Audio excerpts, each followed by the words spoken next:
ಗೋಕರ್ಣದ ರಾಮತೀರ್ಥ ಬೆಟ್ಟದಲ್ಲಿರೋ ಗುಹೆಯಲ್ಲಿ ರಷ್ಯಾದ ಮಹಿಳೆ ಆಕೆಯ ಮಕ್ಕಳನ್ನ ರಕ್ಷಣೆ ಮಾಡಲಾಯಿತು. ಆದರೆ ಇದೀಗ ಆಕೆಗೆ ಒಬ್ಬ ಬಾಯ್ ಫ್ರೆಂಡ್ ಇದ್ದು ಆತ ತನ್ನ ಪ್ರೇಯಸಿ ಮತ್ತು ಮಕ್ಕಳನ್ನ ಭೇಟಿ ಮಾಡೋದಕ್ಕೆ ತುಮಕೂರಿಗೆ ಹೋಗಿದ್ದ.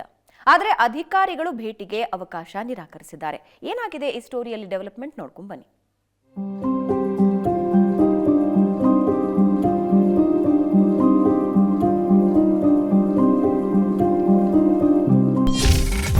ಇಸ್ರೇಲ್ ತಂದೆಗಿಲ್ಲ ಮಕ್ಕಳ ಭೇಟಿ ಭಾಗ್ಯ. ಬರಿಕೈಯಲ್ಲಿ ಬೆಂಗಳೂರಿಗೆ ವಿದೇಶಿಗ ವಾಪಸ್. ಗೋಕರ್ಣದಲ್ಲಿ ರಷ್ಯಾ ಮಹಿಳೆಯ ರಕ್ಷಣೆ, ಇಬ್ಬರು ಮಕ್ಕಳ ಜೊತೆ ಆಕೆ ಗುಹೆಯಲ್ಲಿ ವಾಸವಾಗಿದ್ಲು. ಈ ಸುದ್ದಿ ದೇಶದಾದ್ಯಂತ ಹಬ್ಬಿತ್ತು. ಆ ವಿಷಯ ಆಕೆಯ ಇಸ್ರೇಲ್ ಪ್ರಿಯಕರ ಗೋಲ್ಡ್ ಸ್ಟೀನ್ಗೂ ಗೊತ್ತಾಗಿತ್ತು. ಹೀಗಾಗಿ ಆತ ತಡ ಮಾಡದೆ ನೇರವಾಗಿ ಭಾರತಕ್ಕೆ ಬಂದಿದ್ದ. ತನ್ನ ಮಕ್ಕಳು ಮತ್ತು ಗೆಳತಿಯನ್ನ ನೋಡಲು ಹಾತೊರೆತಿದ್ದ.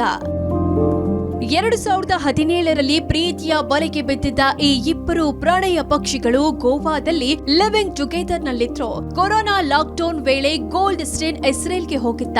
ಅಂದು ತನ್ನ ಫ್ಯಾಮಿಲಿಯನ್ನ ಕಳೆದುಕೊಂಡವ ದೇಶಾದ್ಯಂತ ಸುದ್ದಿಯಾಗ್ತಿದ್ದಂತೆ ಬೆಂಗಳೂರಿಗೆ ಬಂದಿದ್ದ.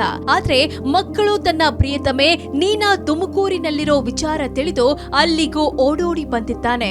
ದಿಪ್ಪೂರಿನಲ್ಲಿರುವ FDC ಕೇಂದ್ರಕ್ಕೆ ಬಂದಿದ್ದ ಆತನಿಗೆ ಮಕ್ಕಳ ನೋಡೋ ಭಾಗ್ಯ ಇಲ್ಲದಂತಾಗಿದೆ.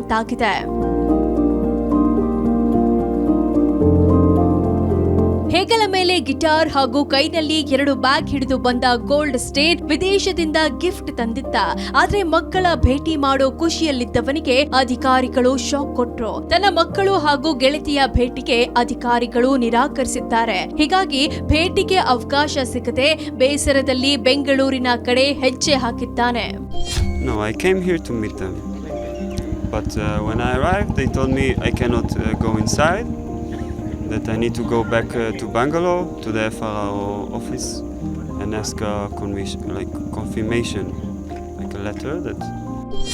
ಇನ್ನು ಗೆಳತಿ ನೀನಾಗೆ ಪ್ರಕೃತಿಯ ಮೇಲೆ ಇನ್ನಿಲ್ಲದ ಆಸಕ್ತಿ ಮತ್ತು ಪ್ರೀತಿಯಂತೆ. ಹೀಗಾಗಿಯೇ ಆಕೆ ಗೋಕರ್ಣದ ಗುಹೆಯಲ್ಲಿ ವಾಸವಿದ್ಲು ಅಂತ ಡ್ರೋರಾ ಹೇಳ್ತಾರೆ. ಇನ್ನು ಮಕ್ಕಳನ್ನ ತನ್ನ ದೇಶಕ್ಕೆ ಕರೆದೊಯ್ಯೋ ಆಸೆ ಇದೆ. ಆದ್ರೆ ಯುದ್ಧ ಕಾರಣದಿಂದ ಅದು ಸಾಧ್ಯವಿಲ್ಲ.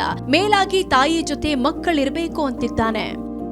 ತನ್ನ ಮಕ್ಕಳು ಪ್ರೇಯಸಿ ವಿಷಯ ತಿಳಿದು ವಿದೇಶದಿಂದ ಓಡೋಡಿ ಬಂದ ಗೋಲ್ಡ್ ಸ್ಟೀನ್ಗೆ ಭೇಟಿ ಭಾಗ್ಯ ಸಿಗದಂತಾಗಿದೆ. ಇನ್ನು ಸ್ವಲ್ಪ ದಿನ ಇಲ್ಲೇ ಇದ್ದು ತನ್ನ ಮಕ್ಕಳನ್ನ ನೋಡ್ಕೊಂಡೇ ಹೋಗ್ತೇನೆ ಅಂತಿದ್ದಾನೆ ಈ ಪ್ರೇಮಿ. ನೀನಾ ಏನಿದ್ದಾಳೆ ಆಕೆ ಗೋಕರ್ಣದ ಗುಹೆಯಲ್ಲಿ ಆಧ್ಯಾತ್ಮಿಕವಾಗಿ ಮತ್ತೆ ಅರಣ್ಯದ ಒಂದು ಕಾಡಿನ ಮಧ್ಯೆ ಬದುಕ್ತಾ ಇತ್ತು. ಇದು ವರದಿಯಾದ ಬಳಿಕ ಈಗ ಆಕೆಯನ್ನ ಫಾರಿನ್ ರಿಟೆನ್ಷನ್ ಸೆಂಟರ್ ಅಲ್ಲಿ ಇಟ್ಟಿರುವಂಥದ್ದು.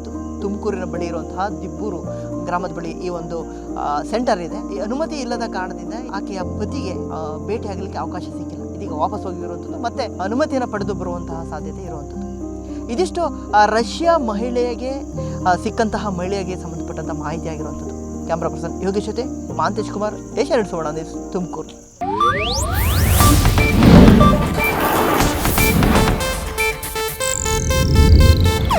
ಇದು ಏಷ್ಯಾನೆಟ್ ನ್ಯೂಸ್ ನೆಟ್ವರ್ಕ್ ಪ್ರಸ್ತುತಿ.